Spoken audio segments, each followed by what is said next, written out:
once that technical issue is sorted out. Now, moving on, the Central Bank Governor, Dr. Kamal Thugi, has been urged to actualize the risk-based pricing model within the banking industry to make sure that the sector continues to attract investment.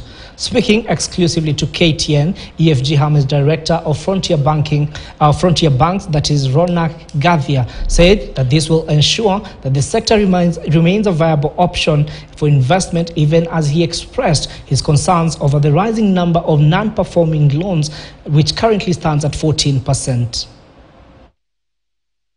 The asset quality trend in Kenya has been a bit concerning since 2017. We have seen the NPL ratio at the sector level remain persistently above 10%, despite making substantial provisions, especially over the last 3 years since 2020. NPLs continue to tick upwards. We saw last month the NPL ratio went up to 14.9%. So that is concerning both in an absolute terms, because the absolute NPL ratio number is quite high at 14.9%, and the trend seems to be in an upward direction.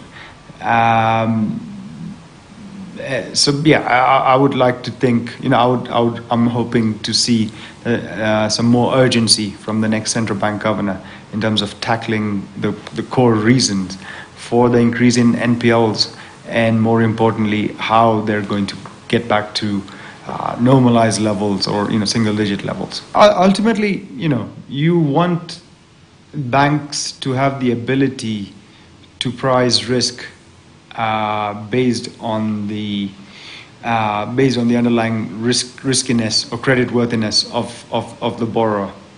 So I think it's a sensible approach from the central bank, the regulators, and the banks to adopt this methodology. Where I'm a bit concerned is it's taken too long for this model to be adopted. Rate caps were repealed back in 2019.